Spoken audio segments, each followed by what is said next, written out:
মরুক, আমি চাই না কষ্টের কোনো মৃত্যুতে মানুষ মরুক। এই জন্য আমি এখানে সাহায্য করতে এসেছি। আমরাই তো এই দেশের ভবিষ্যৎ, ভবিষ্যৎ ছাড়া কি আর দেশ কি বাঁচে?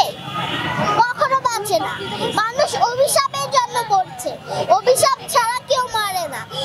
যেরকম কালো জাদু, তাবিজ মন্ত্র, আমরা সবাই বলি কালো জাদু, কালো জাদু, এগুলো ইসলামের মধ্যে হারাম একটা জিনিস। এখন আমি এক্সামে পাশ করেছি বলে সবাই আমাকে খুশি আনন্দে খুব ভালোবাসা দিচ্ছে, মানে আমি খুব খুশি হচ্ছি। সেরকম এখানে আমি পাশ করলাম, আমি মরে যাবার পরে আমি জান্নাতে গেলাম, এটা ভালো কিছু একটা হলো।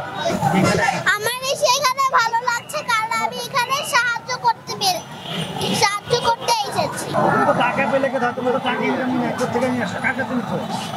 আমি টাকা চুরি করে আনিনি, আমার হচ্ছে টাকা এনেছি উপার্জন করে। কারণ আমি যখন ইন্টারভিউ ছিল, যখন ঈদ ছিল, তখন আমি ইন্টারভিউ দিয়ে এটা উপহার হিসাবে পেয়েছি। তখন আমার ইচ্ছা ছিল যে এটা দিয়ে আমি একটা বিজনেস করব, টাকা উপার্জন করে গরিবদেরকে সাহায্য করব, এটা আমি ভেবেছিলাম। পরে জোরসুরে এই মানুষের এই কষ্ট হচ্ছে, অনেক মানুষরা পানির সাথে যুদ্ধ করছে। এই জন্য আমি আজকে এসেছি এখানে বাপিকে বলে যে আমি এখানে মানুষকে সাহায্য করতে এসেছি, এবং আমি এখানে আমার কষ্ট উপার্জন টাকাও এনেছি এবং আমার সব পুরানো জামাও এনেছি যেন ওদেরকে আমি দিতে পারি।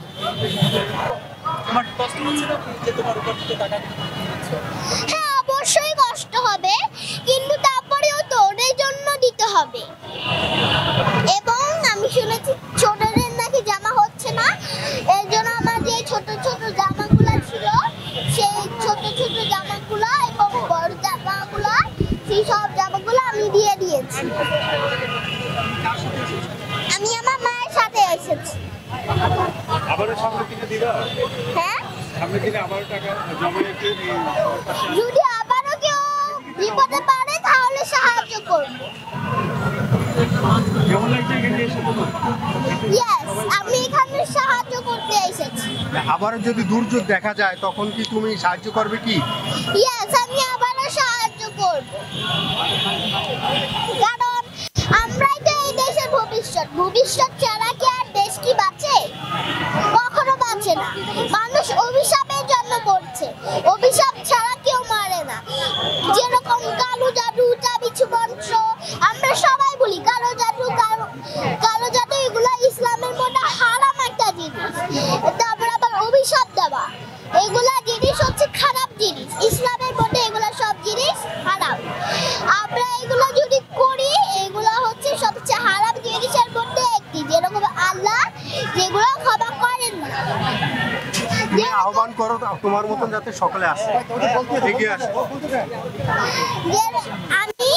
আমি আহ্বান করছি যেন এখানে সবাই আসে এবং আমার মতন দান খয়রাত করে, এবং কি তাদের যে পুরানো খেলনা আছে যেগুলো যারা ইউজ করেন না, প্লিজ তোমরা এগুলো ফেলে দিও না।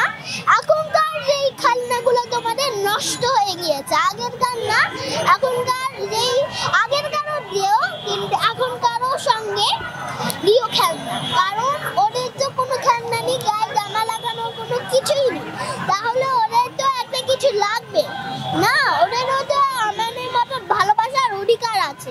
যেরকম পথ শিশু, এক্সাম্পল দিয়ে একটা পথ শিশুকে আমরা সাহায্য করি না, কিন্তু ওদের কিন্তু সাহায্য করছে।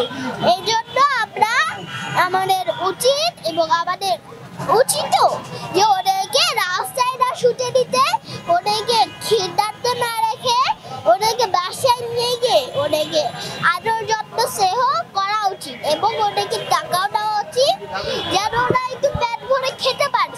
অনেক ছোট মানুষ তো, ওদের আছে ওটা একটা অধিকার। আমাদের মতন তো তারও একটা মানুষ, জন্তু তো না, আমাদের মতন মানুষও তো ওদেরও তো একটা ভালোবাসার অধিকার আছে। ওদের ভালোবাসা নিয়ে, ওদের অধিকার নিয়ে ভালোবাসার, এটা তো না। আমাদের সবারই পৃথিবীর কষ্ট, আমাদের সবারই পৃথিবীর কিছু না কিছু একটা কাজ আছে, কারণ এই পৃথিবী তো আমাদের জন্য একটা ধোঁকা। এই পৃথিবীটা আল্লাহ দিয়েছে একটা এক্সাম দেওয়ার জন্য। যেরকম একটা এক্সাম্পল দিই, যেরকম আমি এখন এক্সাম দিচ্ছি, এখন এক্সামে পাশ করেছি বলে সবাই আমাকে খুশি আনন্দে খুব ভালোবাসা দিচ্ছে, মানে আমি খুব খুশি হচ্ছি। সেরকম এখানে আমি পাশ করলাম, আমি মরে যাবার পরে আমি জান্নাতে গেলাম, এটা ভালো কিছু একটা হলো।